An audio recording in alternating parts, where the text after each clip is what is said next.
Bismillah ar-Rahman ar-Rahim.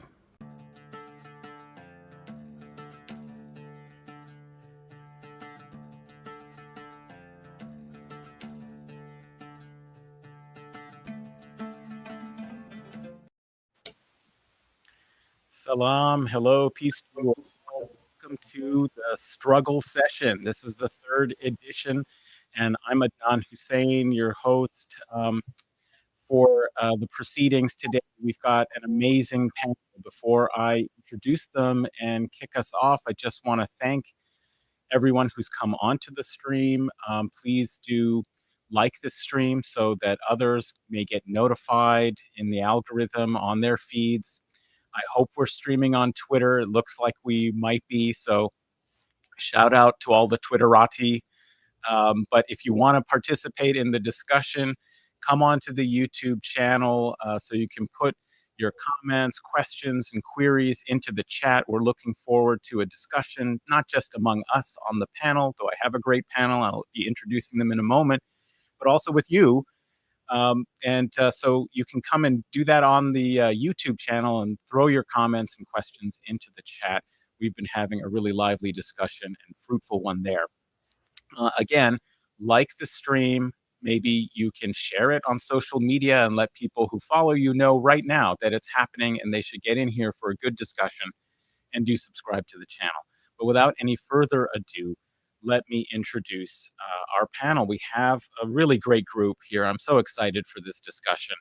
I'm going just from the top on my screen, Lara Sheehi, who is a radical psychoanalyst and author of two amazing books that you should check out, one of which is, I believe, Psychoanalysis Under Occupation and From the Clinic to the Streets. So really looking forward to your insights. Lara, so great to have you on. Thanks for coming. Thanks for inviting me. Oh, my pleasure. And we have Mirah Wood, who is, everybody follow her on Twitter. I just love her tweets. She's absolutely vicious in the right ways, holding people to account at Snack Vampire. Mirah Wood, who's part of the, co-chair of the Middle East and Africa Committee in the International Committee of the DSA. Mirah, formerly co-chair of Middle East and Africa and steering, but I'm not in the leadership body, but still a member of the International Committee. Okay, of the International Committee. Okay, great. But follow on Twitter, definitely, and welcome. Thank you so much for coming and joining today. And then we also have my dear comrade and co-host of Guerrilla History podcast, Henry Hakamaki. Henry, thanks for making time and staying up a little late where you are in the evening on a Sunday to join. It's great to see you after a while. Yeah, my pleasure, Adnan. Always great to see you. And unfortunately, since your show is on YouTube, unlike Guerrilla History, your listeners have to actually see me this time. But it's nice to see you. You're too modest, Henry. You're looking great. Also joining the panel, I'm so delighted to have Nick Cruse on from the Revolutionary Blackout Network. Absolutely vital resource. You got to love those streams. I've been watching and really enjoying them. Nick's, and I've been proud to be a guest on your show, and I'm so glad to be able to have the opportunity to reciprocate. Thanks so much for coming on. Yeah, what's poppin', my friends, my family? It's great to be on your channel for once. It's always great. You always provide great commentary whenever we have you on RBN. So it's great to actually finally be on your guys' channel. So that's I'm looking excellent. forward to the conversation. I'm glad we can, have you on, and everybody go subscribe to Revolutionary Blackout Network, watch their videos, and subscribe to that channel. And just a shout out to people. I see a lot of familiar faces again. It's great to have a loyal following, coming back for more discussion in the chat. Ryan Wagner, Verena Fraser, Abram Zivuster. Oh, millennials are killing capitalism. Jay's probably in the house. All right, wonderful. Ode to John Trudell, back again, and so many others. Keep it lively there in the chat. We'll try and get to some of your comments and questions as well. But I wanted to start with one that had come to me from a supporter on Patreon, Ricky, who's been a loyal kind of commentator and has provided a number of really interesting questions for previous live streams. And what he's raising here is really an important kind of and thorny question. I think it's in a way the one we're all asking, but he starts with this sort of a perspective that he'd love to hear from, a historian's perspective, the difference between the prospects of those opposed to the Nazis on the eve of global armed conflict, both Soviet aligned and Western aligned, and the readiness and prospects of global armed conflict from the perspective of the Hague Group. Speaking of the 30 countries, well, really it was more like 12 that actually participated in serious concrete actions to stop selling arms or allowing arms to be transported through, and breaking diplomatic relations and so on. It's really a small group that actually adhered to the Hague Group's declaration from a couple of months ago. But trying to think basically here about what are the possibilities for global South and worldwide states being involved? Why is the situation so different than it was before? As he says, and any others that may be willing, he says, invade Palestine and smash the Zionists. I mean, as if, one wishes, that's certainly a tall sort of order. But in addition to the states, I would also say, what about the collective attempts by people to break the siege from what Abu Ubaidah calls the free peoples of the world, right? Okay, so even quite apart from the states, what are we doing? And why is there such a difference? Because we can recall, I mean, it's a massive subject of Guerrilla History Pod, of my show, of, Nick's show, of these revolutionary movements from the past that were radical. They took up armed struggle to, try and, defeat colonialism and achieve national liberation. So there was in the past, this kind of mobilization. It wasn't just the people on the ground in their own resistance struggles, because of course, people in Palestine are fighting right now, of course, but where's the rest of the world? It used to be that there was a lot more transnational support and volunteers.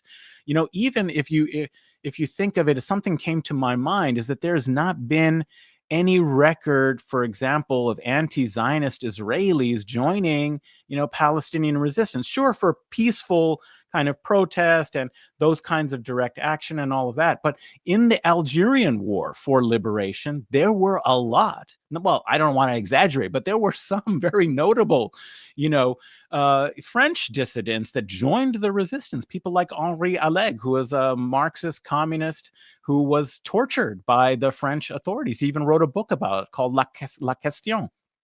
And of course, Sartre wrote a preface for it, because that's all Sartre did during this era. It's like he would write preface for Fanon, preface for Henri Alleg, preface for, but at any rate, a separate issue. But the point is that there was, and of course, there were many people from around the world who, came and supported the FLN and joined their efforts and worked for the resistance, even if they weren't on the front lines fighting. But, so this is a kind of question. What are we capable of, and why is it so different? And Ricky continues with, collectively, it might be an uneven fight, but short of global economic collapse that forces a cessation of slaughter by the West, I don't see how this stops or ends without armed confrontation on the front lines of the empire's fight for hegemony in Palestine that hopefully can blossom truly into a global intifada and revolution. And of course, he, like so many, is depressed by the fact that this just isn't, happening. This is, they won't stop of their own accord. So what are the ways they can be forced to stop? And I think that's the larger question that we're struggling with and thinking about right now. And I wanted to say that just this morning, I saw some wonderful tweets from Calla Walsh, and a really important thread. Like, if you have a organization that claims to be revolutionary, but it doesn't revise its tactics when they're not working and really take self-account and responsibility, then that's a problem. That's not a real revolutionary organization. So that's the kind of position. And then she had a really great thread reflecting on. I want everybody to go check it out. If I was a little bit more confident with my live streaming skills, I would, show you the the tweet right now, but I don't want to, like, mess up. Maybe when I get more experience with these live streams, I can. But everybody go, you should be following Calla Walsh anyway, and I'm hoping that she might have time at some point in a couple of weeks or so to come onto office hours on Friday and talk with us about taking action against empire and genocide. But this is the question we all have to be talking about and thinking about right now. So I was wondering if anybody had any responses or reactions to this kind of question, like, what should we be doing at this moment that's different maybe from what we've been doing? Or do we just need to escalate, the level of what we're doing in the face of the absolute emergency? It's been 2 years of emergency, but now when we see and witness mass starving of Palestinians in Gaza and the desperation there, that's the question. What should we be doing? Who'd like to? Yeah, I can start if you don't mind. I'm an American, so the only thing that I can do is be the enemy from within. And I'm glad that people are now understanding why I focus so much on the Israel Palestine, because we are in the heart of the empire. Like, we are almost in a uniquely strategic position for the resistance to oppose Zionism, where it's at its strongest, where it's at its most well-funded. One of the reasons why the resistance, as we know right now, has been significantly weakened is because the massive betrayal we have seen from many of the Arab countries in the Middle East who just signed on to a resolution that they will accept the Palestinian state if Hamas disarms, if there's a demilitarized Palestine, which, as far as I'm concerned, is a complete non-starter. And this is very, like, commonplace belief among Europe, among the Western societies, that there should be a Palestine if it exists, but without the governments of Hamas, without an active military. But think about what you're advocating there. You essentially create a situation where Israel, a nuclear superpower, who is extremely well-funded military, genocidal rogue state, that would be able to geopolitically dominate this hypothetical Palestine state. It will be nothing more than a client state. This is the solution that people who condemn the resistance tend to support. As far as I'm concerned, there's only been one group who, on the international stage, has done the right thing. That's Yemen. Because the question is, what really can you do fighting this gigantic, well-funded, well-armed empire? But you had tens of thousands of Israeli businesses that closed because Israel's economy has been directly harmed by Yemen's direct action in the Red Sea. Obviously, there's a lot of other factors that lay into that, like the BDS movement, going back to the original question of what we should be doing. But I want to get I don't want to monopolize the show too much, but obviously BDS being the enemy from within at home, harming the Zionist structure any way possible, especially via the wallet, and standing up and supporting international resistance. And I'm dismayed, and I have a lot of critiques of the bourgeoisie sellout Black church and Black leadership, and I'm seeing the parallels with Arab leadership selling out the Palestinian cause. Why is it that African countries and South American countries have put their neck on the line out more for Palestinians than many Arab countries have? South Africa has already been hit with massive tariffs. They are being retaliated against by the Trump administration, and they are making up nonsense like it's because of the white genocide. No, it's because you had South Africa who laid an ICJ and opened the floodgates for genocide charges against Benjamin Netanyahu, where they benefited nothing from that.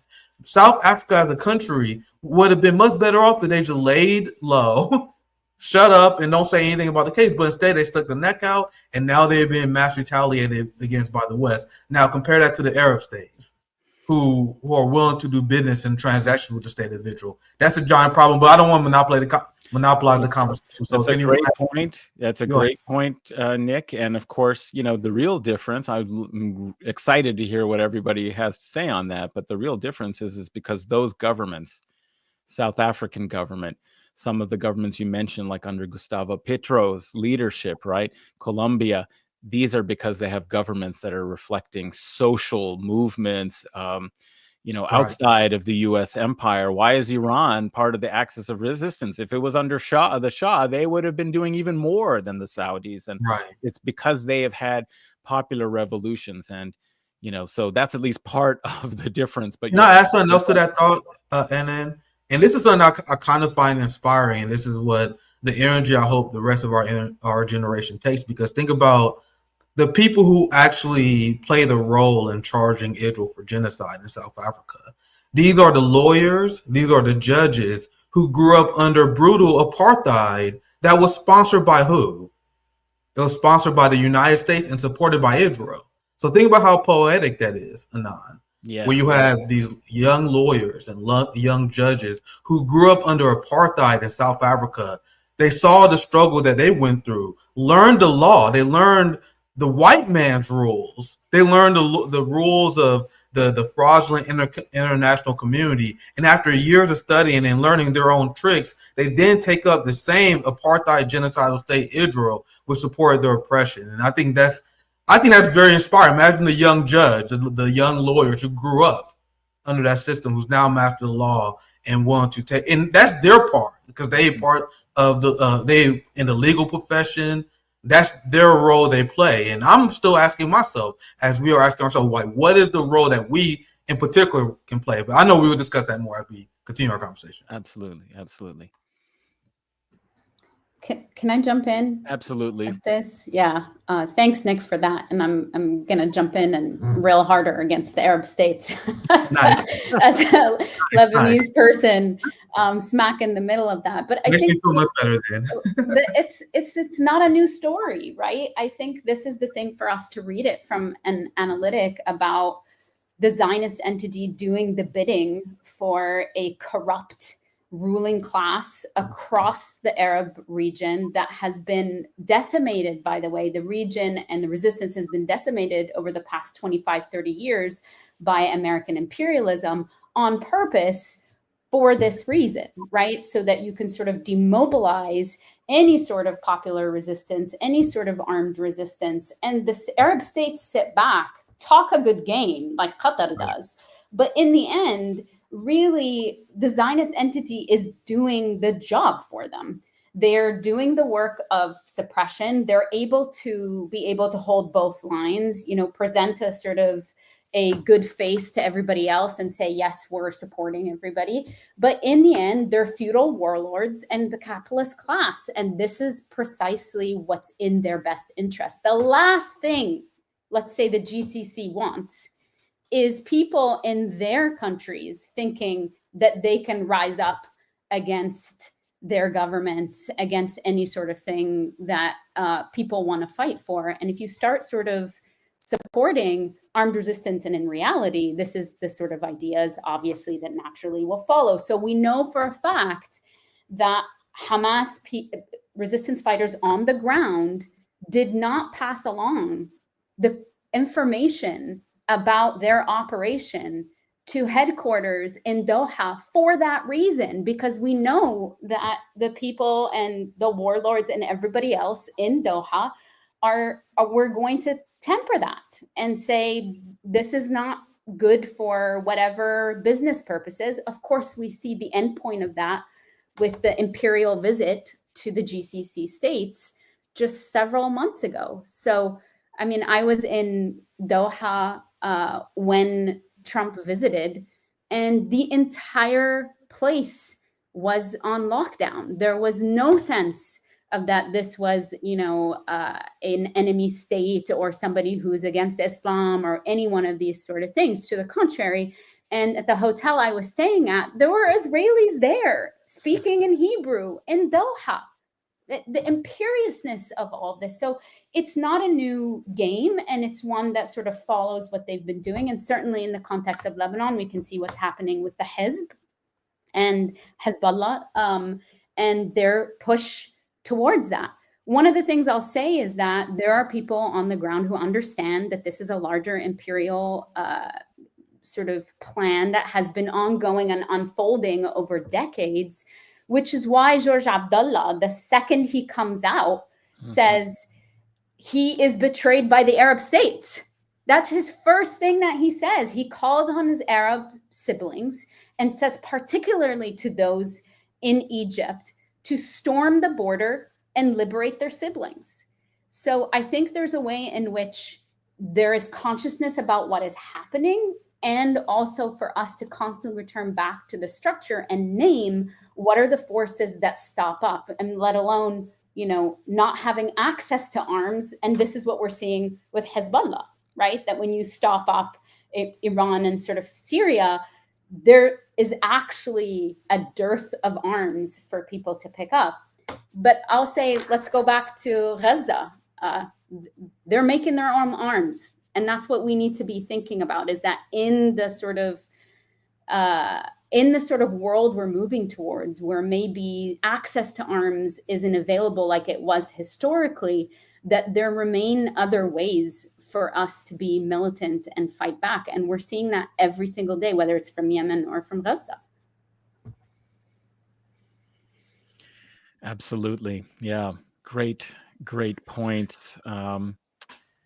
Mirah or Henry, did you want to get in?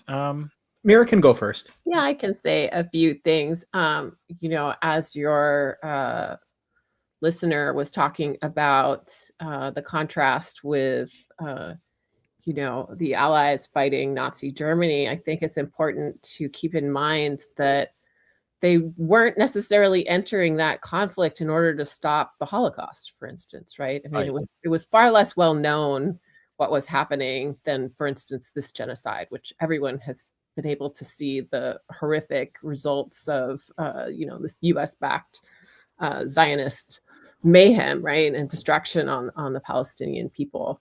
But that it was, these states were protecting themselves from the expansion of you know, the Nazi and other fascist countries in Europe and beyond, right, into China from Imperial Japan. And in this case, you know, I think that states are sort of like hanging back to some extent, but the empire, you know, which is really just the U.S., Israel being sort of its fortress in the region, but you know, is picking off states kind of one by one. You watch the destruction of Syria, right, which was a extremely long campaign against the sovereignty of that state, and you know how that was kind of sold as a liberatory exercise, right, also by the West largely, and you know, the attacking Lebanon, and attacking Iran, and attacking Yemen, like the Gulf state U.S., you know, declared in Washington, D.C. war against Yemen, has been going on for over a decade, right? Like there's a concerted effort for the empire to undermine the sovereignty of any state that is opposing the empire, and particularly providing, you know, aid to the Palestinians, but rejecting like U.S. hegemonic control in the region and beyond. You know, and I think that probably some of the larger states understand the stakes, that who they really would be fighting to engage against Israel is the United States. And we're in a different scenario where all of these major powers are nuclear armed as well. So the escalatory path for direct confrontation, right, which we've watched the situation in with the U.S. proxy war against Russia and Ukraine, is a very dangerous one. So I think there is some caution in the parts of these countries as to how they are moving, some of the bigger states.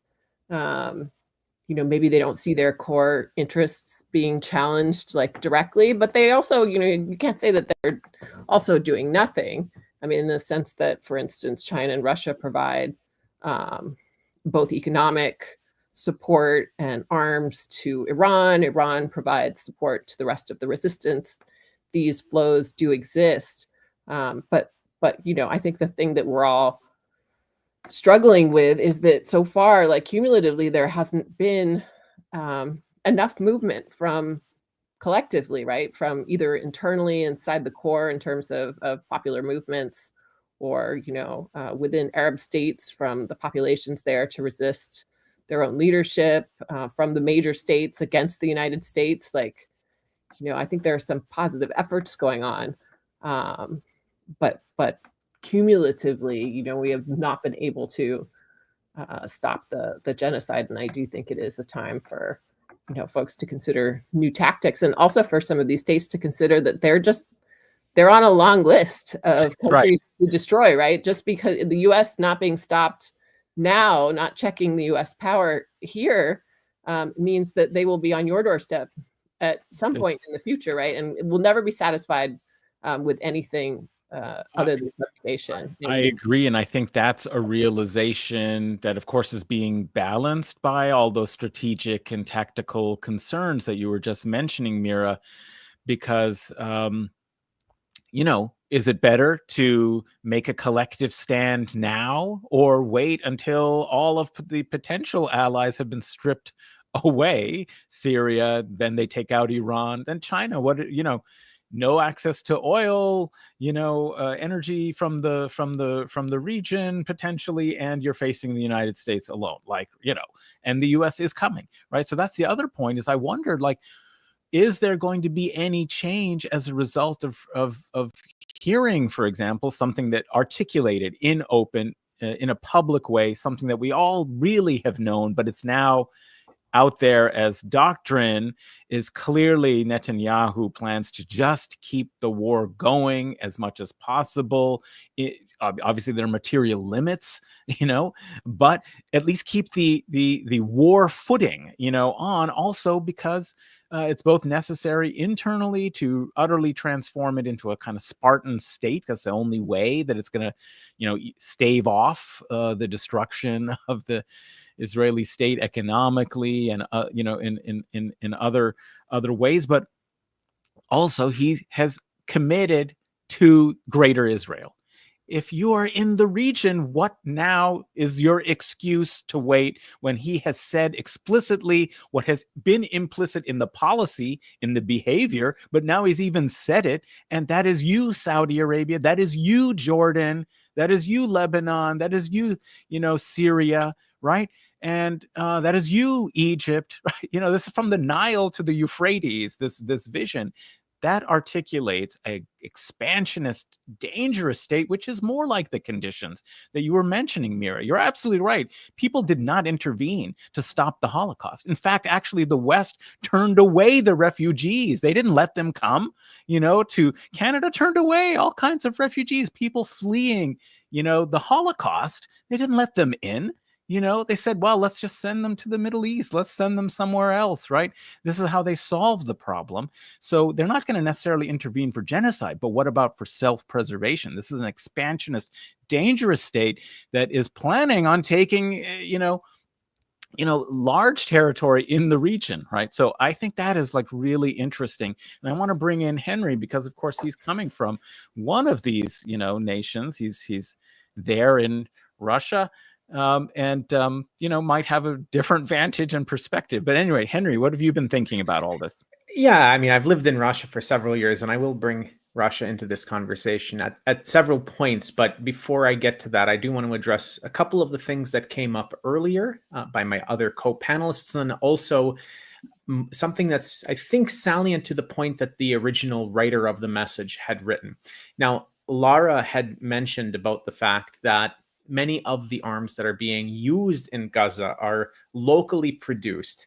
Now, this is something that several people that we've talked with on Guerrilla History before have brought up to us, the necessity of having locally produced arms in the locus of armed struggle or potential armed struggle against imperialism. One that jumps to mind is, Adnan, you will remember one of our early episodes on Guerrilla History, we had founding chairman of the Communist Party of the Philippines, Comrade Joma Sison, on. And at the end of that conversation, he said, hypothetically speaking, and of course, we know that, okay, we'll say hypothetically speaking. He said, hypothetically speaking, and this is in response to a question that we asked in terms of what can comrades in the West do to support the struggle in the Philippines? He said, well, of course, there's many different methods that could be taken, but one that needs to be thought about in this hypothetical situation is those of you who have technical knowledge of arms systems and other technical knowledge of affiliated systems that would be useful in struggle against imperialism, find ways to, again, hypothetically speaking, find ways to transmit that technical information, those the information about the processes, that expertise that you have from the Imperial Core, find ways of bringing that knowledge to the site of struggle so that the people that are actually putting their bodies on the line in the site of struggle have the means to take the struggle to the utmost degree that they are able to do so. Now, this is not only something that you can see in very small contexts like guerrilla movements. Not that I would want to say that the Communist Party of the Philippines is a small movement, but again, we're talking in a very localized context. Even major states are also seeing the importance of having all of the processes and all of the technology being produced locally, because when supply chains are disrupted for one reason or another, it really, really throws your entire defense industry into a disarray. The United States has seen this with microchips and rare earth minerals. Many of these things are utilized by the defense industries, arms, manufacturers in the United States. And when tariffs would go into place and trade wars would begin, what would you see? All of a sudden, there's newspaper articles coming out from the Imperial Core saying, Raytheon and Lockheed Martin don't know where their microchips are coming from, or they have a shortage of this critical component because, wow, now there's trade barriers between China, the country that the United States is an adversary of, and the weapons manufacturers in the United States itself. Russia has also obviously seen this for the last several years. The sanctions have been very heavy on Russia on all spheres, economic, cultural. I can talk about many cultural examples of things that are being shut down by sanctions, although I will save it because it's not salient to this discussion. But weapons is another thing. Russia has a very advanced, very developed, and highly efficient arms industry. However, even though sanctions had been being put on Russia since 2014, and we have talked previously about the fact that Russia has been in this process, this 8 to 10 year process of sanction proofing its economy to a remarkable degree, and to a degree that surprised all analysts, both internally here in Russia as well as external analysts that have been analyzing what the effects of sanctions on Russia have been. I think everybody has been surprised at how sanction-proofed the economy and domestic industry has been made over the past 8 to 10 years.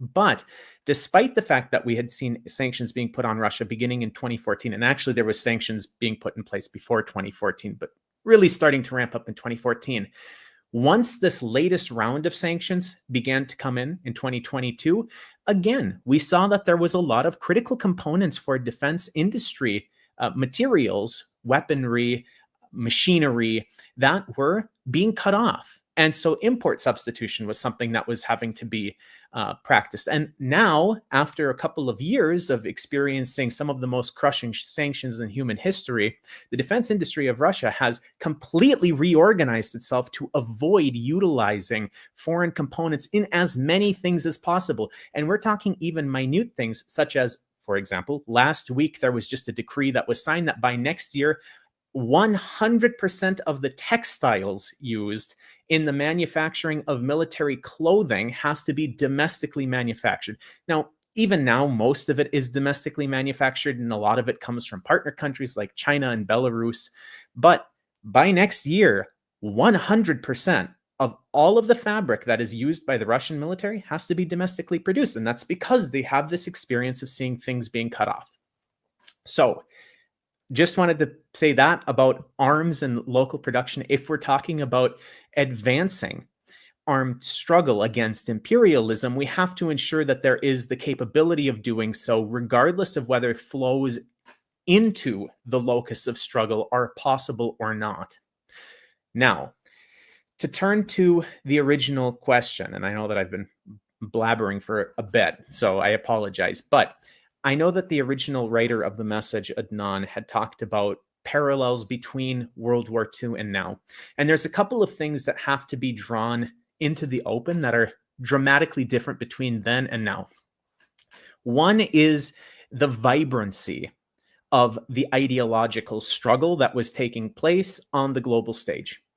Now, that's not to say that there's not ideological struggle happening now. That's not to say that there's not vibrant socialist and communist movements around the world now. But in terms of major powers that were practicing and supporting movements around the world, well, it's a lot more limited now. And I don't think I need to get too into depth with the analysis of that. I'm sure everybody who's listening to this show can more or less analyze things. Yes, China is an alternative ideological model, an economic model compared to the imperialist West. However, if you look at what China is doing now with its foreign relations and the amount of support that it's giving to struggles around the world against imperialism now versus, up until, let's say, the mid 70s.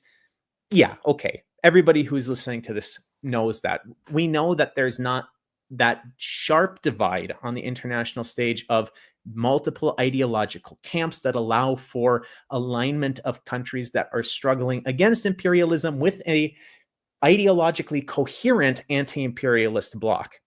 Because even though we see an anti-imperialist bloc emerging on the world stage, that anti-imperialist bloc is not ideologically coherent completely. We've had the discussion about BRICS many times, Adnan, on Guerrilla History. BRICS is something that should be supported. BRICS is a great opportunity for countries to explore partnerships outside of the imperialist core of the West. However, if you're looking for ideological coherence, BRICS ain't it, my friends. Unfortunately, we can continue to push for more ideological coherence, but as of now, there is not ideological coherence in BRICS. Again, I could discuss that far further, not really the point of this discussion, so I'll save that for some other time. The last thing that I want to say is that another very critical difference, if we're looking at the situation in Gaza now versus the lead up to and the beginning of World War II, is the relation of the imperial nations with regard to the conflict.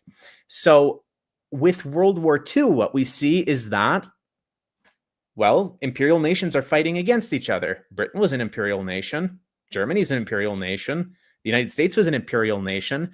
I wouldn't say that the Soviet Union was an imperial nation, but I know a lot of people would disagree with me on that. But nevertheless, the point is that on each side of the conflict, you see imperial nations struggling against each other. And the conflict comes down to geopolitics and, in a little bit more tempered ways, ideological differences between the nations that were fighting in World War II. What do we see now, though, is that the imperialist nations are in a much more tenuous situation in terms of the structures of imperialism having to be supported wholeheartedly and in lockstep with one another. So the imperialist nations have come together and formed institutions, whereas in the past you would have inter-imperialist conflict between imperialist nations over any random thing. Today, there is all sorts of safeguards to protect from imperialist conflict breaking out. One of those is NATO. There was no equivalent of NATO in the lead up to World War II. Now, Israel is not a NATO member. However, they're a NATO outpost. I don't think anybody would disagree with that. And they're very closely linked to the project of NATO, which is not a defensive alliance, my friends. Despite what NATO will tell you, it is not a defensive alliance. It is a military alliance to ensure that there is not a tax on Western imperialism. Western imperialism coalesces militarily within the structures of NATO. And that is why NATO wholeheartedly supports and has supported Israel, because it also wholeheartedly is in support of Western imperialism. What that means is that major nations have this issue where we see it again in the news quite frequently. Well, what constitutes a violation of the NATO Charter that would trigger Article 5 and get all NATO members involved? And so there's all of these other nations like Russia that are having to toe this line of how to support nations like Iran, for example, a close strategic ally of Russia, through technological, economic, and military partnerships, but without being seen as violating the NATO Charter and triggering Article 5 when Iran is directly involved with NATO members. And this also, of course, comes into play in Gaza. If you're just supporting local actors in the struggle against Israel, well, that's one thing. But the moment that you actually send tangible, large-scale military machinery or even troops into the situation to fight imperialism, well, now, even though Israel's not a NATO member, you are attacking a NATO outpost. You're not going to see a Battle of Quito Cuanavale in the struggle against Israel right now. And of course, I'm referring to the famous battle in the Angolan War for Independence, where Cuba and the Soviet Union provided billions of dollars worth of support and dozens to hundreds of tanks to the Angolan liberation fighters, and also stood shoulder by shoulder with the fighters in Angola against apartheid South Africa and against Portugal, and defeated them. That existed because even though South Africa, Portugal Portugal, of course, is in Europe, and South Africa, not a NATO member at that time, but the apartheid project was supported by all NATO members. That was not considered as closely of an outpost of NATO as Israel is. If we had Cuba and Russia sending tanks into Gaza right now to end the genocide that is happening in Palestine, I'm sorry to say, but Article 5 would be triggered overnight and we would have world war. I've been talking for far too long. I'm going to end right there. No, but I mean, these are the different geopolitical, situation that we're having to deal with, which is why, I don't expect states, unless, as Mirah was sort of really suggesting, really see their existence and their existential interests, really on the line necessarily to be very proactive. But they could do other things. They are doing other things. But it's really, in some ways, we have to develop some kind of technology, as it were, of people power in this new age. That's really the only hope. And But Adnan, as long as there's capital to be produced, they're not going to see their existential threat. And I think this is the part that we have to really contend with. And this is not just coming from my anarcho-Marxist heart about not relying on states to do this work for us. It really is to say that the reconfiguration of the world in this hyper-capitalist and military-industrial complex that is side by side with imperialism, that these states, whether it's the GCC or any one of these states, there's money to be made from them not seeing their existential threat. So I think we can look at it and see what a contradiction, but it's not a contradiction if we're thinking about it in that way. And I think for us to kind of remain focused on that these things that we see as antagonisms naturally for us on a state level, on a level where these states can present or pretend that they're revolutionary, but they're not doing a Yemen. That's why we go back to a Yemen idea, right? There's money to be made out of being arms dealers. Yes, that's why I was really basically saying it's not going to be states, like maybe, like if they invade, Egypt would finally do something, but not until then. And it's partly because, as Mauro points out in the comment, that, you had a different global alignment of an anti-capitalist front that actually could support and would support anti-colonial struggles. But now with the, forms of capitalism, that exists today, profits come first, and they just can't recognize anything outside of that. I do want to just for a second pause and just remind people. Firstly, it's great to see all kinds of wonderful comments and things in the chat. I try and highlight them, and where I can find questions that we could come to at some point, I will. But I just want to say that you should like the stream. Don't forget to do that. How many likes do we have? What are you doing, people? Just like the stream so other people find out about it. Don't be miserly with knowledge. Okay, share it. Don't just be in the know. You want everybody to be in the know. So share the stream on your social media, like the video.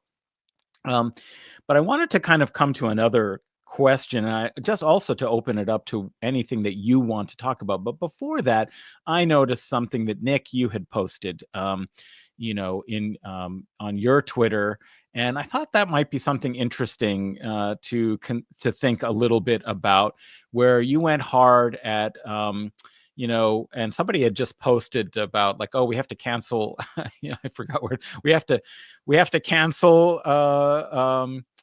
What was it? We have to cancel. Castro had toxic masculinity, so we have to cancel him. The U.S. left. Yes, love, Okay, so the subject of toxic masculinity has come up in your tweets recently. You went hard at these like right-wing posers who are responding to some perceived crisis of masculinity by, trying to reinforce the most disgusting forms of patriarchy. But instead of like taking a genuine stand of bravery against their own governments, they're just sort of cheering on. And so I wondered if you could elaborate on it, but I reposted that and said, I think the best emblem right now for, say, U.S. youth, if you want, to have a model of somebody who represents, what it really means, to be a brave and courageous and heroic person, look to Chris Smalls. Okay, that's a better model. He is a cool cat. And it's not because of his sunglasses and his chains and his, jerseys and his style. Oh, that's pretty cool too. What's really cool about him is that he is uncompromising. He is defiant, and he's willing to sacrifice. And that's what, if you want masculinity, like, I don't want to play into, masculinity as like the paradigm, but if you want to be, a real man, then it's defiant against the forces of oppression. Be a struggler for justice. Be a warrior for truth. That's the example. And he went on the flotilla. He was abused, but he did not back down. He continued to adhere to a hunger strike and to be defiant. And since coming out, he is even more defiant. And so I just wanted to talk a little bit about that and contrast that with something that I was hoping maybe Lara might also, with the psychoanalytic kind of analysis, get to, is the other image of a fake masculinity, a threatened, Zionist fascist who goes into a prison cell where, a political prisoner who has sacrificed everything for his people in his cell, Marwan Barghouti, Ben Gvir goes in there, to kind of abuse him, to threaten him, to say what he doesn't have the courage to say to the people who are really resisting on the outside. And there's so much to unpack, it seems to me, with that also plays into this kind of psycho, kind of like the anxieties of masculinity and, and kind of anxiousness about power, and ultimately exposing the weakness of that kind of, either toxic masculinity or Zio-fascist, aggression. And so I was wondering first, Nick, maybe you might come in on that and elaborate on what you were thinking. And then, maybe Lara might have a comment also on it, and then open it up for everybody. The only reason I even got into this kind of work is because I found the United States left deeply ineffective, like almost offensively, to a point where they unable to take popular ideas and sell them to the masses. This is why you see, I don't know if you guys ever noticed, like the outrage about me, about the fact I'm willing to talk to anybody. A lot of people was upset because I talked to Jake Shields. I live in Missouri. I sold cars in Kansas. I'm more used to being around right wingers. My family is extremely religious. They're not on the right, but they got a lot of socially conservative views from growing up in the church. This idea of being in a left echo chamber has always been new to me. So people will get mad at me for, they're like, you legitimizing the right. No, these are arguments that we can make, and I have made effectively in order to win the right wing minded people to our ideas, to appeal to people's material interests. And the U.S. left has sucked, for lack of a better term, over the last few decades. It has been filled with academics who don't know how to connect to people on the cultural level. These are people who condemn emotions, and they want everyone to be studious. They are obsessed with dictionaries and Wikipedia pages. They can't have an ordinary conversation with a worker to save their life. If they ever had a conversation with a worker, they'd be slapped in the face before the end of the sentence. So what I do, and this is what turned off a lot of people on the left, is I lean into, especially because of my experience, I'm from the MMA world. I trained with many professional fighters. It was a big part of my life for a very long time. So I know how these people think. So to me, as a Marxist martial artist, the fact that the left lost these people, and I saw it happen in real time, was wild. And I was young and I was humble. I was willing to allow the professional managerial class left to do their things. But after witnessing their failure and their inability to win over the masses, that's the only reason I started doing this. And I started tweeting out effective messaging that can help win people over. For example, if you're on the right, and I see a lot of people on the right attack college students for protesting their government, when that 20-year-old skinny nerdy college kid that you saw arrested protesting against a genocide that Israel's committing, that is the most alpha male that you can possibly find. The most beta male person is the person who refuses or are too cowardly to challenge a power because it may affect their life. They're too afraid to do this. And one of the things that led to stall in the first place, I tweeted about this a long time ago. There was a viral clip of CM Punk. I'm a big fan of combat sports as well, pro wrestling. And there was an MMA event. It was a viral clip where CM Punk was when it was laying out what they want for the new year. And CM Punk said the only thing that he wants is the end to the genocide that Israel's committing. He said that live on camera. And you want to know what his two other white co-hosts did when CM Punk said that? They panicked. Oh, no, we're not supposed to say that. How can you say you're an alpha? And this is what I remember specifically when I first saw that video. This is what I thought. Like, how can you say you're an alpha? How can you respect yourself as a man if you are like, I can't say this or someone will get mad at me. I can't say this because the people in charge of me will get upset. That's what the vast majority of the right-wing media ecostructure is. Like, and the reason why I take this messaging is because people like Andrew Tate, he will call himself an alpha male, but Andrew Tate is bootlicking for Palantir.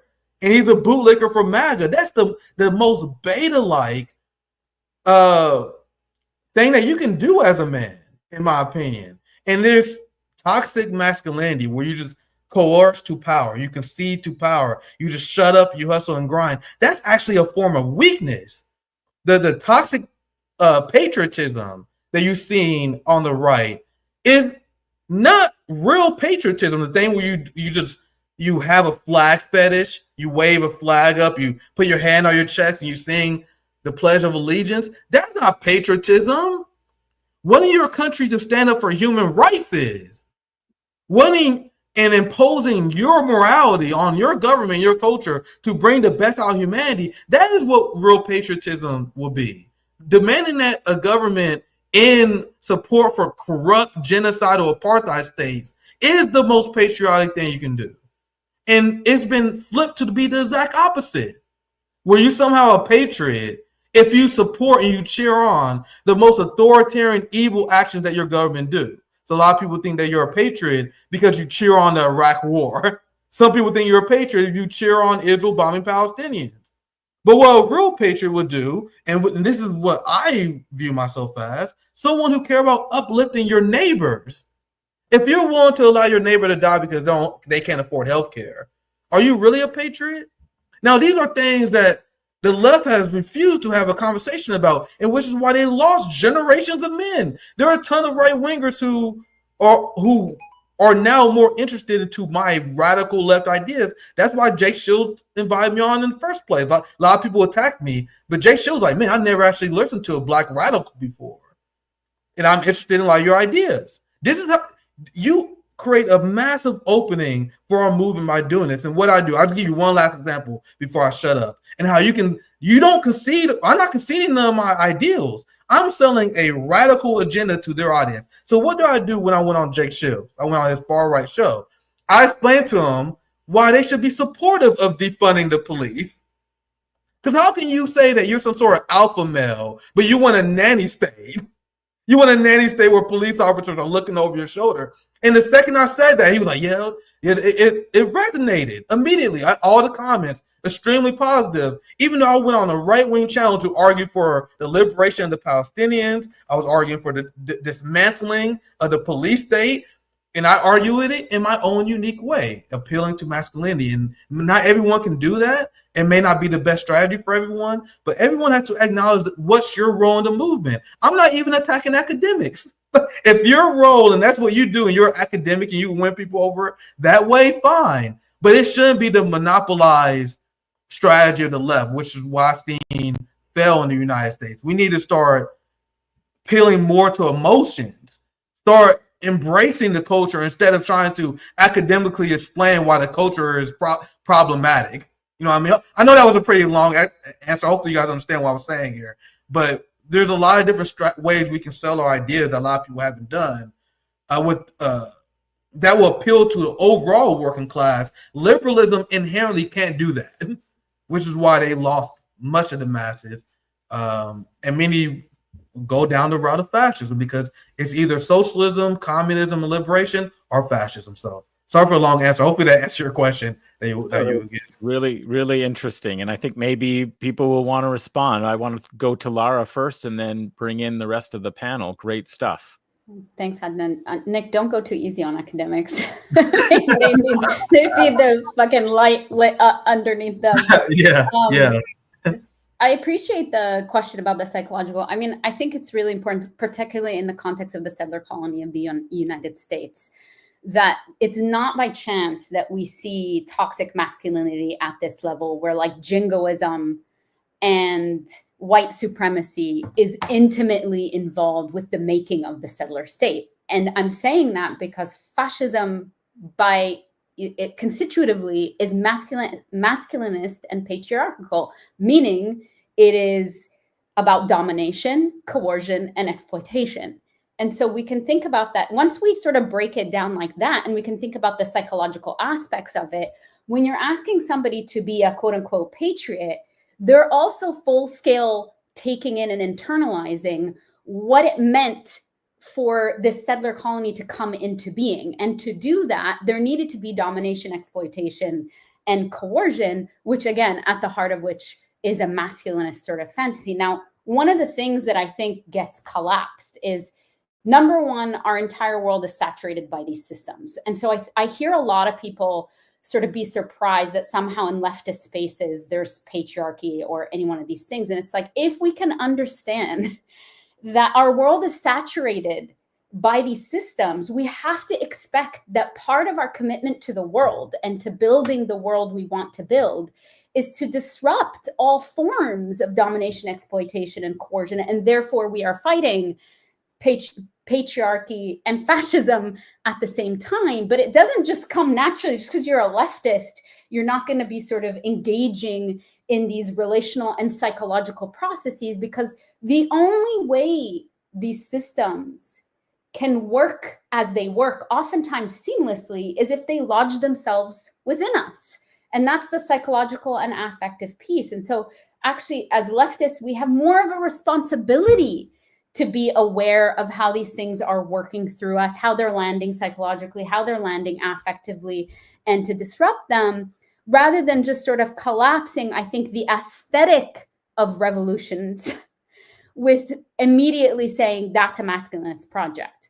I mean, our revolutionaries are awesome. They're cool for a reason. We need that psychic and affective pull to be able to rally around it. It can't end there, right? And I think here I'll sort of draw on Layla Khalid, who in her autobiography is talking about being taken to the hospital and is afraid and sort of stops herself and says, I shouldn't be afraid because I'm a militant, and then calls in Che and says, what Che taught me was that part of remaining militant and a revolutionary is, yes, to be hard, but also to be tender and to be sort of guided by love. And I think that's the sort of contradictions that, if we're thinking about a masculinity that is fascist, never has space for. It doesn't have space for radical love. It doesn't have space for generativity. It doesn't have space for tenderness. It doesn't have space for enchantment.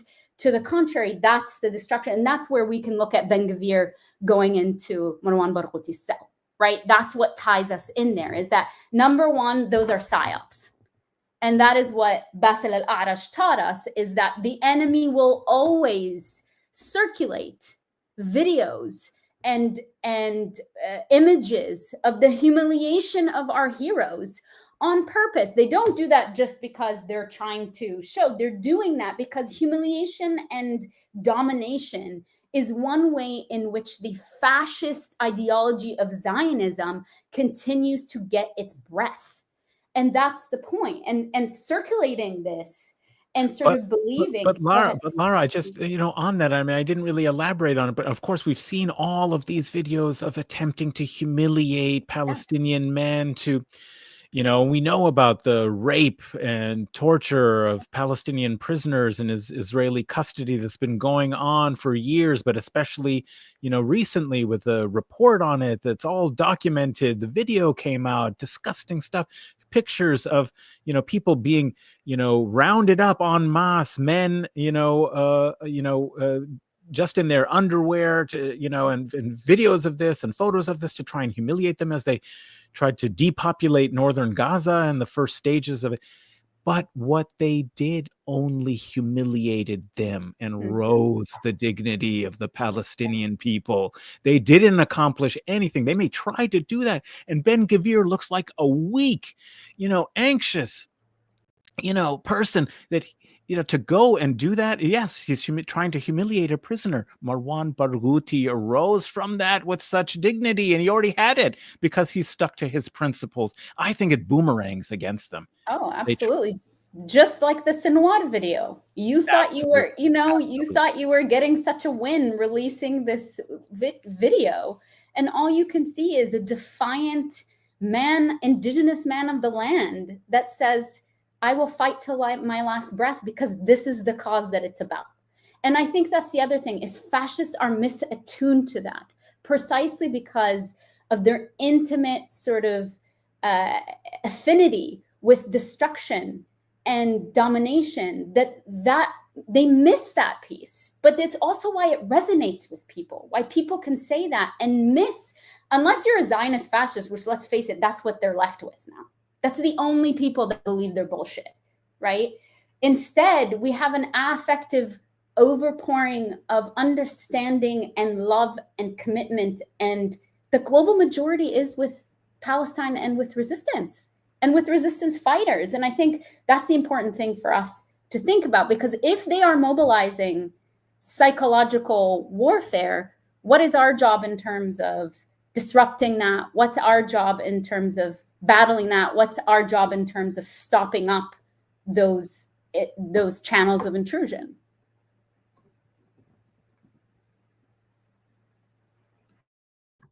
Yeah, maybe I'd like to talk about some of the themes related to this, maybe not so much on the issue of masculinity, except to say that, I can think of no images like more stirring and heroic than the resistance fighters, and in their little slippers going up to tanks with just utter bravery, right? To fight, this hugely technologically powerful military that is destroying their homes and killing their families and, imposing a siege of starvation, that the heroics of that fighting to witness is really epic, and it can't be suppressed, right, through all of the propaganda that the Zionist empire, tries to employ against it, right? You can see that the difference in the valor of these individuals, versus sort of the diaper-clad IDF, right?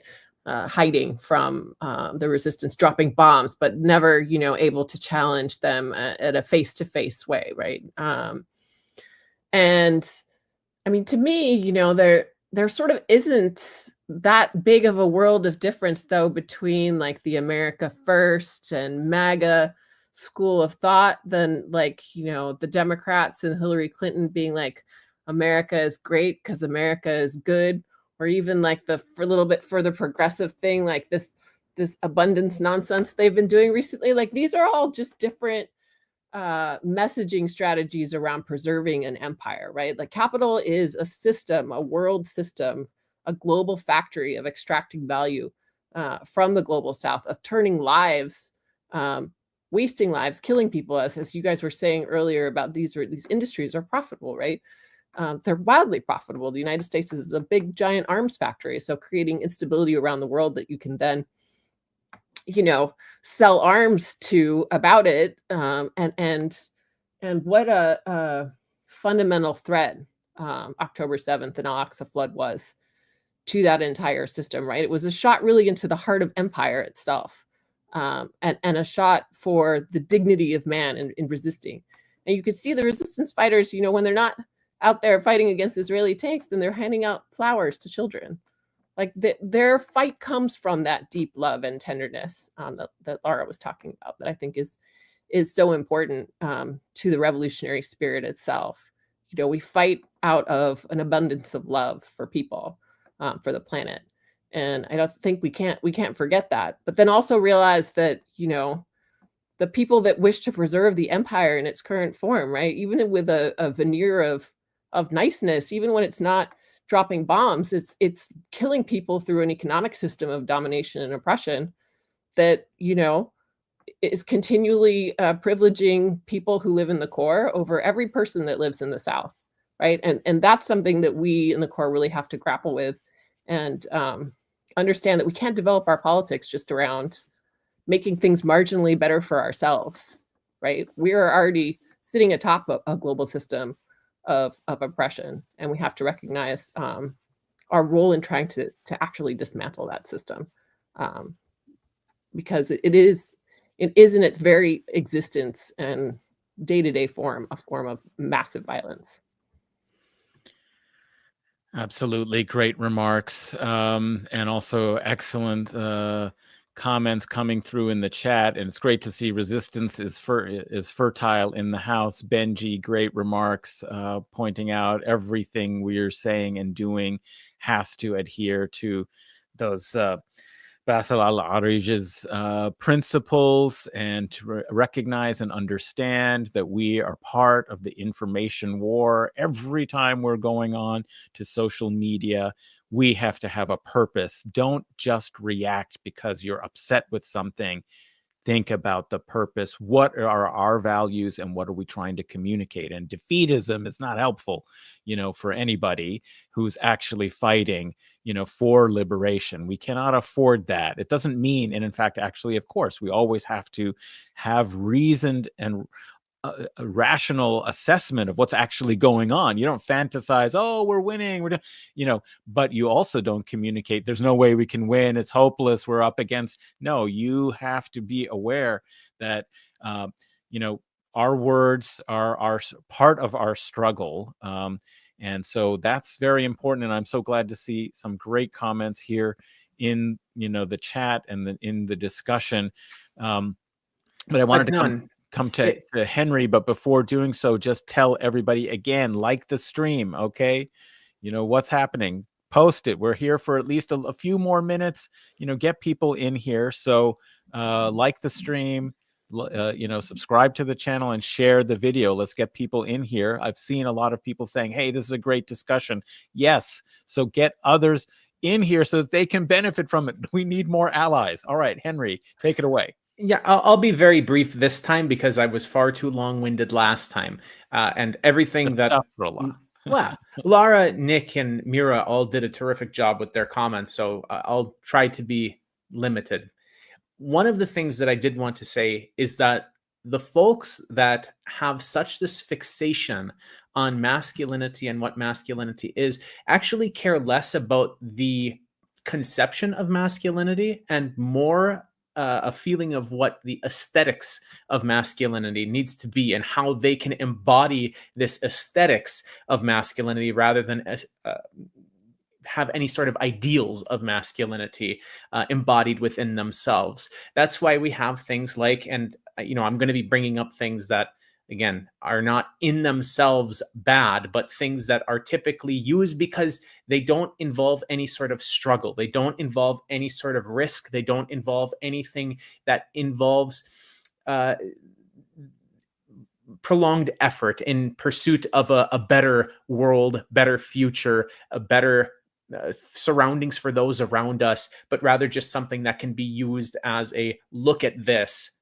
This is masculinity. Pickup trucks. This is like, I'm not just complaining about pickup trucks. Pickup trucks are fine. I live in a village that has 500 people in rural Tatarstan. My neighbors are cows and goats. And I'm not being facetious. Literally, my neighbors are cows and goats. I go outside, I see they got cows and goats. If you want eggs, you go to the barn and get them from the chickens because there's 500 people in the village. Everybody's very self-sufficient. There's a lot of pickup trucks around. Surprise, they are useful. However, pickup trucks have been appropriated more as a visual symbol of masculinity rather than having an actual utility in many cases. Same thing with a thin blue line that's displayed proudly on the back of a pickup truck.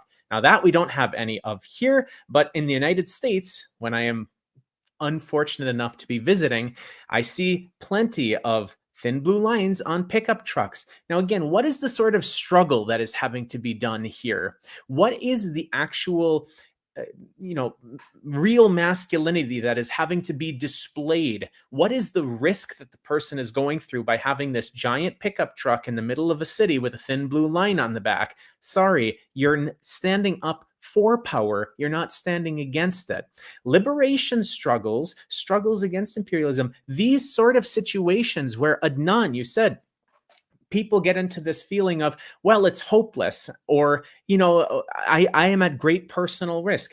Those are the moments in which, if you were thinking of what an actual conception of masculinity is, those are the moments when those who want to be masculine should step up. However, the people who step up are not stepping up in those moments because they care to be seen as masculine. They are stepping up because of some ideological belief. They are stepping up because of some worldview about what is around them, not this aesthetic about themselves. The people who are talking about masculinity are all focused on the aesthetics of masculinity and how it is represented within them. And that is why there is this focus, as Lara said, on things like domination.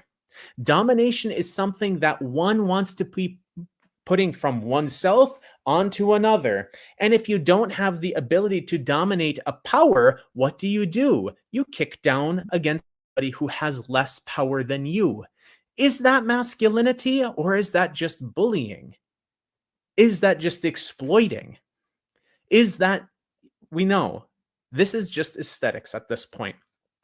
And so I just wanted to put that out there that, when we hear these discussions of masculinity, there is often this big disconnect in terms of what masculinity actually means, what masculinity should be if we wanted to say, well, that is an act of masculinity there, and what is just this aesthetic. It's the same reason why, if we were talking about fascist masculinity, what was one of the first things that the Nazis did? They developed some really sick-looking uniforms. It's all aesthetics. Masculinity, for those who want to portray themselves as masculine on the individual, it is all about aesthetics and not about action. It's not about struggle.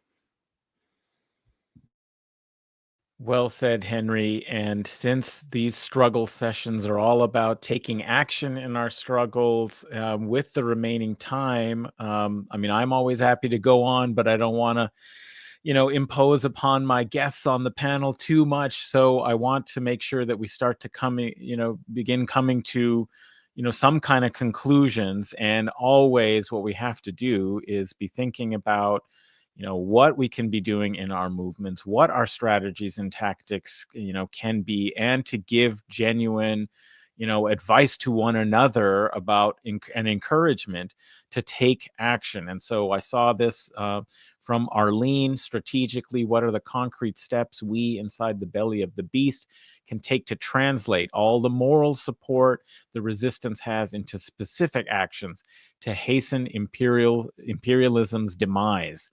That is indeed what we should be, as we started with it. I think everyone go read some of Kala Walsh's reflections in her Twitter thread, and hopefully I'll have a chance to have her on really soon to elaborate and have a discussion exactly on that. But we've got some, brilliant people on the panel who are involved in thinking about and engaging in the struggle. Let's get the benefit of some of their insights so that we can, have some answers here for Arlene. Arlene wants to destroy the empire. Let's go. What do we do? Well, revolution is a science. we know Marxism, revolution is a science. So no one really has the 100% correct ideas, but I can tell you for sure that every single thing that the United States left has done over the last 50 or so years, throw it in the trash. We have wasted so much resources on nonsense. We spent $400 million on Bernie Sanders. So when you're asking for solutions, what I'm advocating for is how about we build mutual aid societies?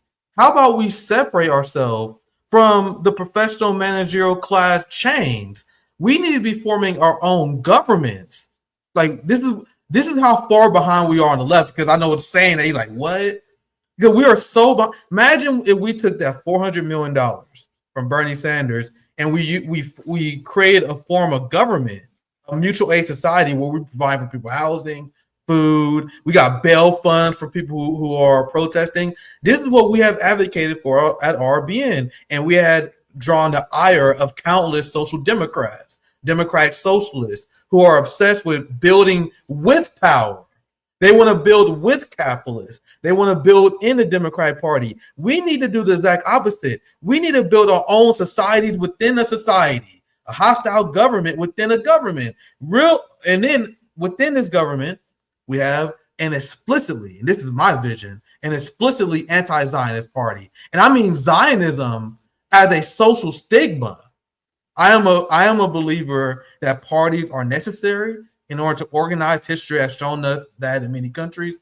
So I think not only do we have an outside government, that government is ran by some form of third party that we had to come and form. That third party will have to be strictly anti-Zionist, anti-capitalist, or it's a waste of time. Like it's honestly a waste of time if it's not those things.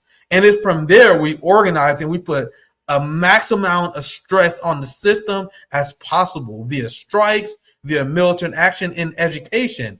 There's many studies that show we only need a solid, let's say 5% of the population to actually join this hypothetical party. There are a lot of people who are bandwagoners. We know this because it's how social movements tend to work. Whenever there's a movement that comes and gets around 15% support, there are a lot of people who will side with revolutionary change to bring back normality.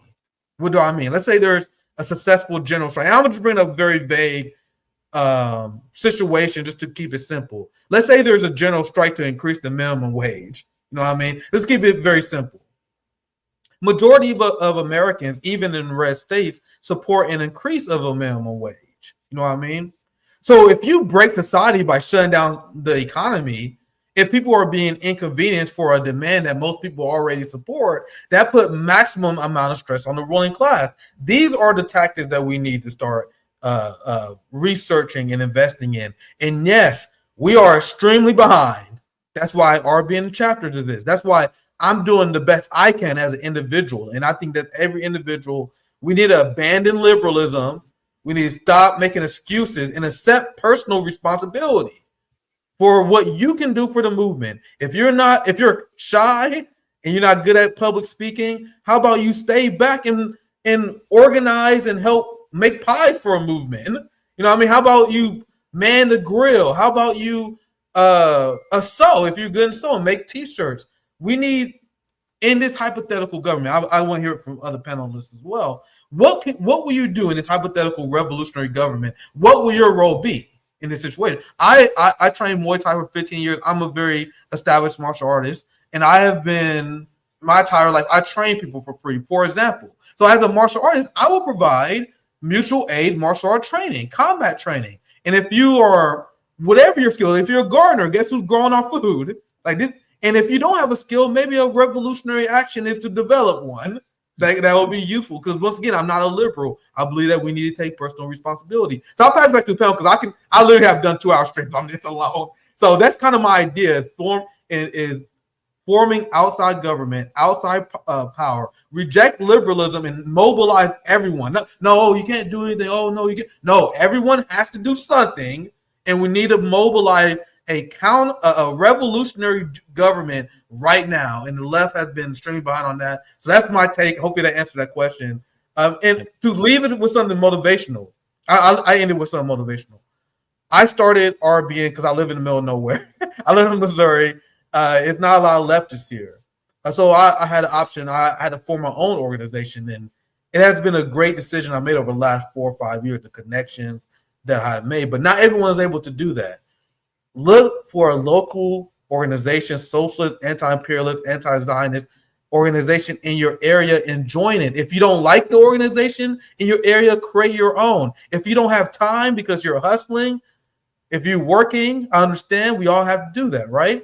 Then you become a class trader. You fund the movement. We need everyone to become activated and reject what the democratic socialists and what liberals told us is possible within change, organizing within power. So hopefully that makes sense. I'll pass it back to the panel for you guys' thoughts on that. Who'd like to go? I can go for a bit.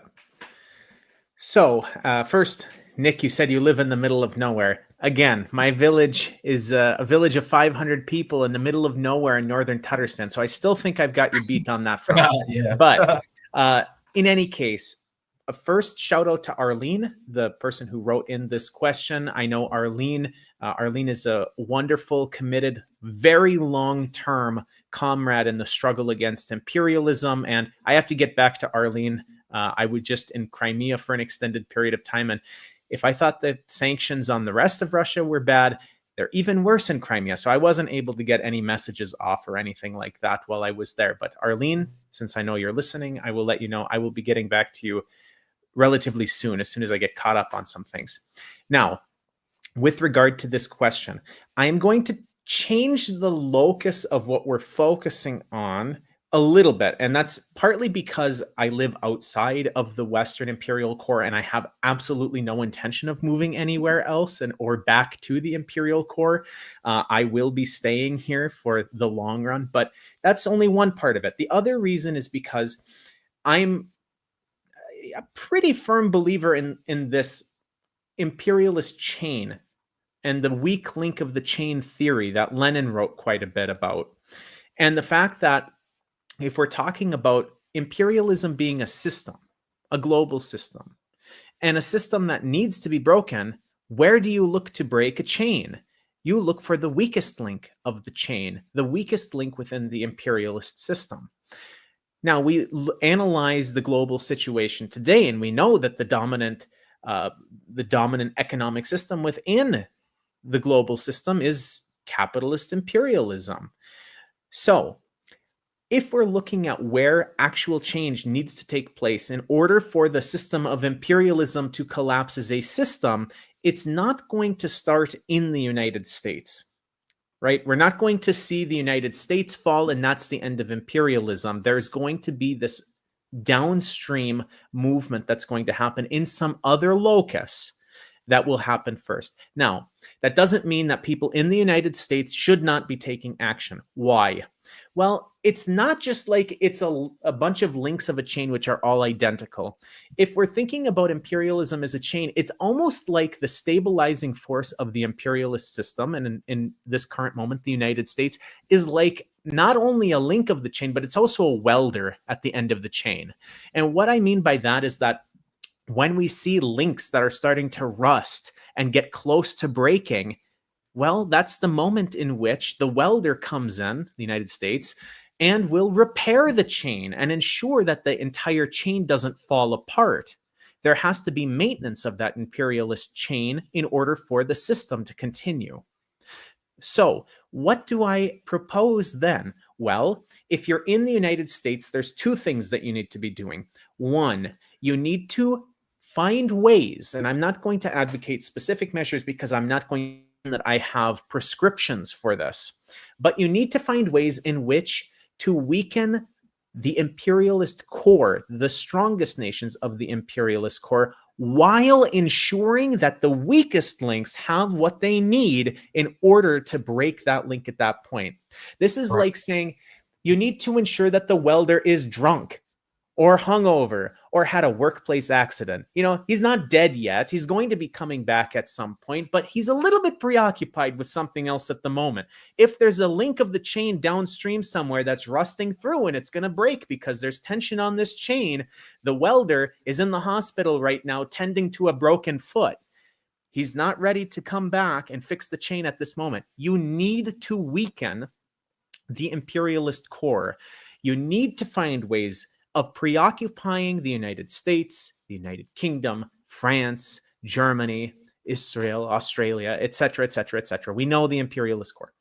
You need to find ways of ensuring that you are doing what you can within your local context and within your national context, if you reside in these places, to weaken them. And at the same time, we must be thinking about what can be done from the imperialist core to aid those who are in those weaker links of the chain. So again, in Joma Sison's hypothetical situation, if hypothetically you had technical expertise or materials that you could hypothetically transmit to these places that they could hypothetically utilize in a locus that imperialism is active. It is part of the imperialist chain, but it is not part of those core powerful nations that are maintaining the imperialist system. Well, hypothetically, you should do so. And of course, if you're listening to this and you're not inside the imperialist core, and you are rather a victim of imperialism in the periphery, your struggle is going to be different. Your struggle is going to be finding ways of strengthening your ideological and political organization, because presumably you have found an organization or group or party within your local context that is also anti-imperialist. You should find ways of ensuring that your organization, your party, your local context is as strong as possible in the struggle against imperialism. So listeners, and I know that this was from Arlene directly, but listeners, regardless of where you're from, you have to analyze where you are, what the conditions are, and what needs to be done in order to not only affect your local situation, but think more systematically about imperialism as this chain. Indeed. Anybody else ready with some?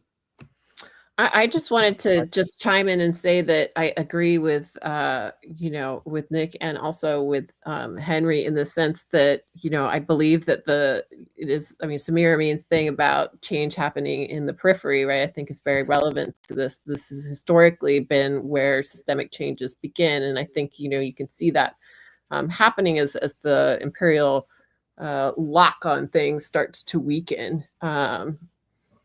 But like within the core, I do think it is important for us to create independent poles of power, as Nick was saying, within our communities. Just as the South needs to delink from the North, we also need to delink from the systems within our own societies in order to build the power to challenge them. And I think that we should also be, trying to take our lead and, understand our ideology with much more input from current movements in the global South, right? Not just like, this isn't just like a static history from the past of contemporary Marxist thought. There's a great deal that is has happened and is still happening. And there's a lot of thinkers and movements in the South that I think that groups and organizations in the North benefit from interacting with. Progressive Internationals, the People's Academy has some really great lectures on YouTube, and that's an effort also to get cadre from the North and the South together to, you know, be learning from each other's movements and creating some bonds of association across international lines. But it is a complex task, right? I mean, it is something that is difficult to engage in the current atmosphere of surveillance and oppression, and it will take sacrifice and it will take bravery to engage in these things. And I think what Henry was saying about the arteries, right? We have to analyze what it is that we can do to kick up you know, sand into the gears of imperialism from within the core.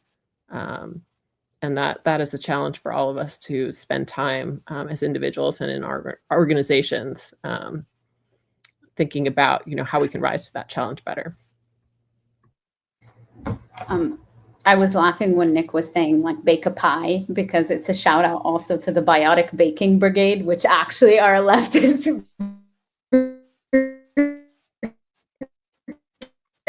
Cook pies, throw them at the faces of politicians, shit like that. So we have examples of this, or saying, you know, we know where people live. I always say this in the context of Lebanon, like Lebanon is small and it's also geographically specific, and we know where people live.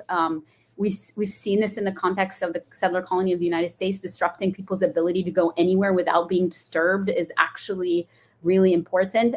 But there's two specific things. One is about direct action, and then one is psychologically that I want to say is, one, direct action gets the goods.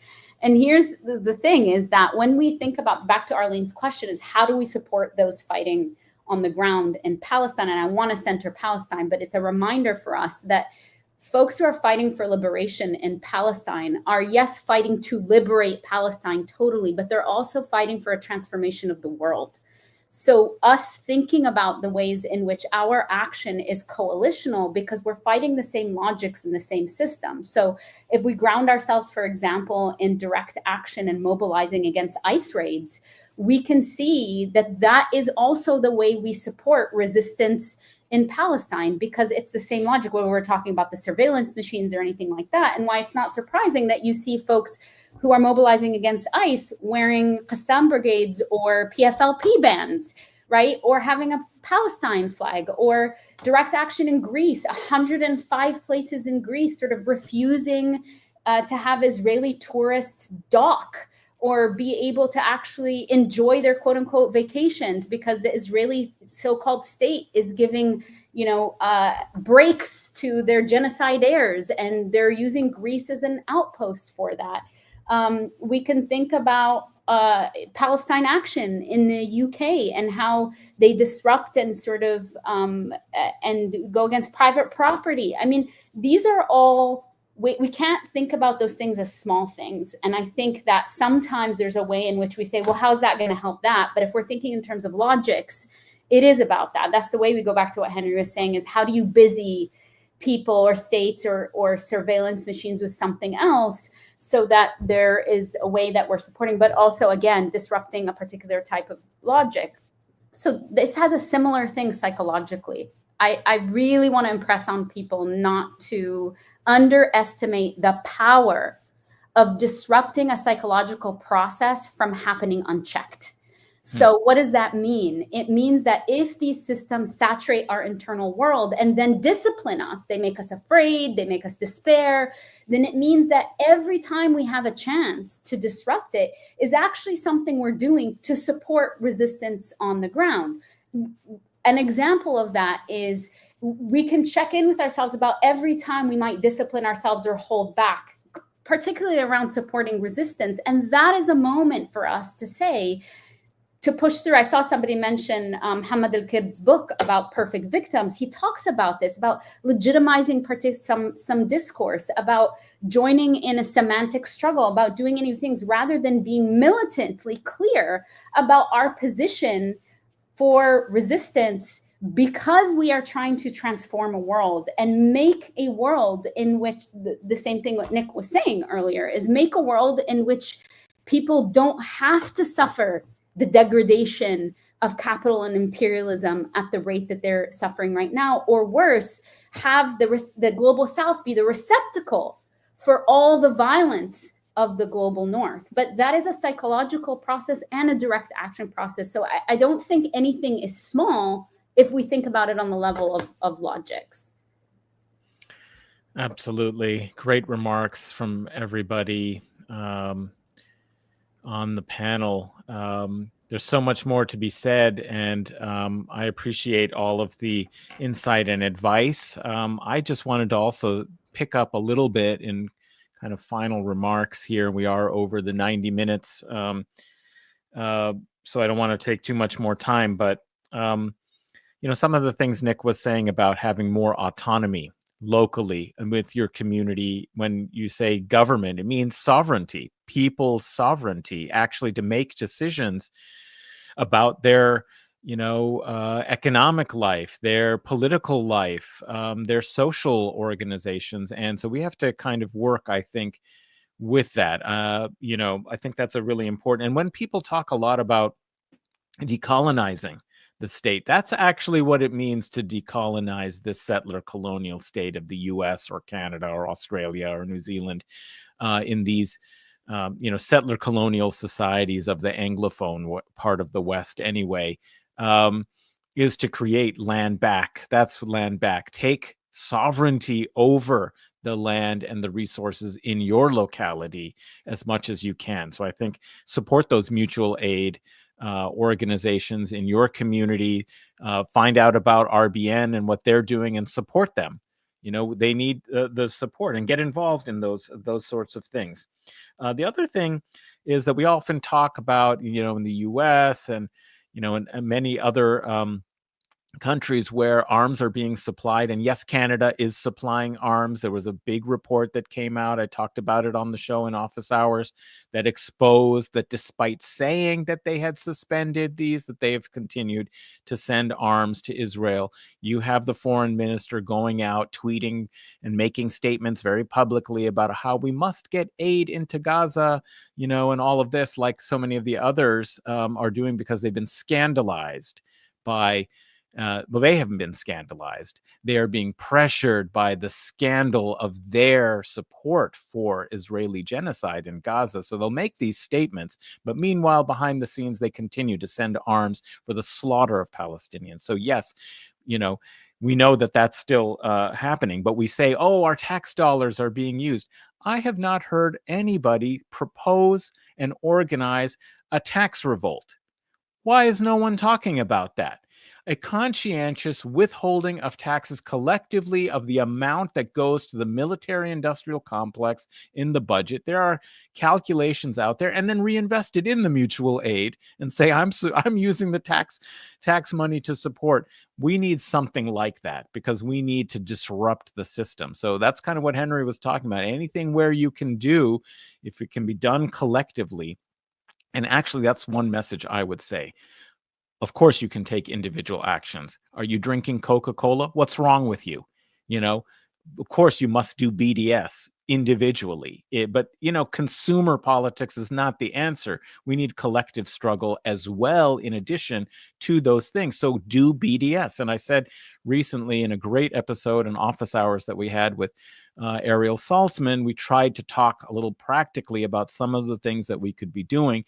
And that is do collective BDS. And I saw that the Nova Scotia Farmers Markets Association, in the face of starvation happening in Gaza, forced starvation happening in Gaza, said, we feed people. We can't watch this, so we condemn it.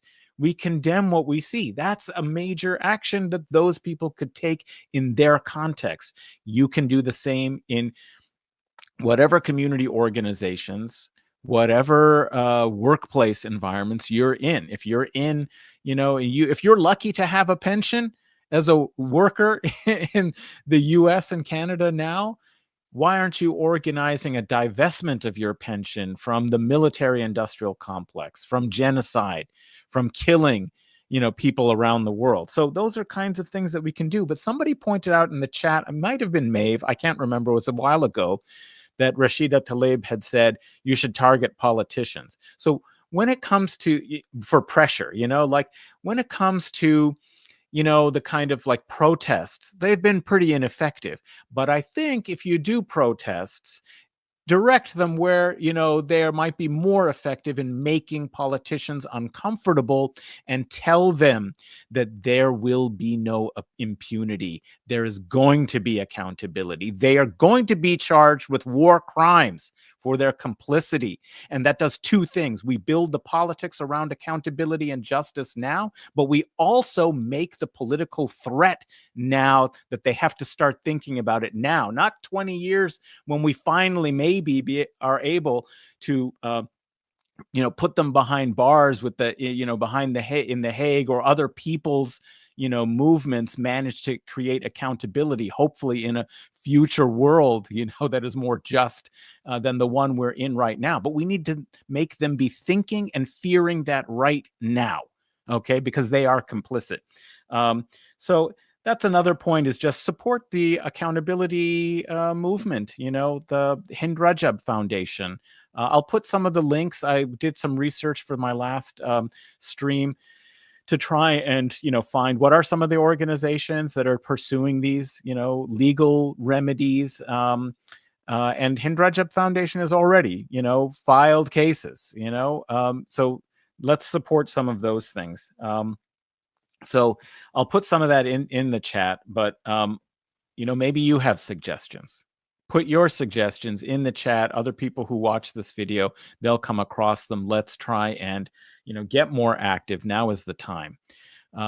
So I just want to, thank my panelists for a really wonderful discussion. I've been watching the chat. People really appreciate, all of your insights, remarks, and I do too. I've learned a lot in this, and I just want to thank you all, for all the work that you do, and hope that you'll come back at some point, on the struggle sessions. And, this has been exactly what we need to do, is hold our own movements accountable, okay? Because we failed so far. We have to do better. We're going to do better. Let's do better. Okay, so thank you, Henry, for coming on. It's wonderful to see you. Lara, it's such a pleasure. I'm going to have you on for an office hours where we can talk, radical psychoanalysis sometime soon. I think people need it. They really need to, you learn some things in this kind of moment of oppression that we're feeling and dealing with all the time, how to respond to that, how to, be healthier through political action. I mean, Fanon thought like a lot could be solved in political struggle. And I think, he had a real point. I'm sure you think so too.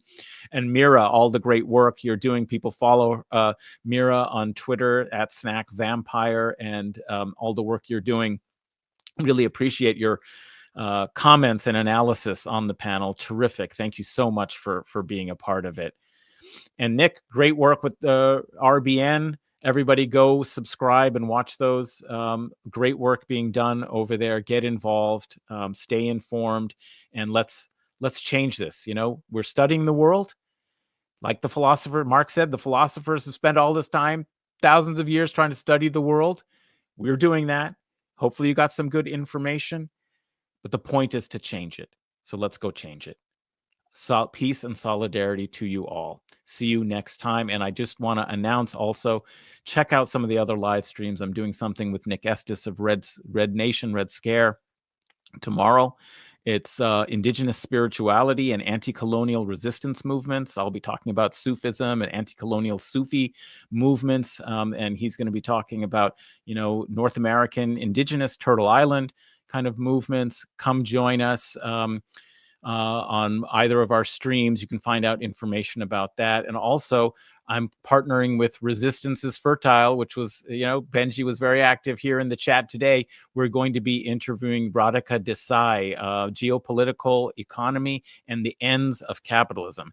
Please, we want the ends of capitalism. Let's learn from Radhika maybe some strategies for that as well, or what's happening in geopolitical economy. So like the stream, subscribe to the channel, a lot more content coming on, and hope to see you all soon for office hours coming up this week. I'll have Max Isle on. We're going to talk about understanding settler colonialism in the world system.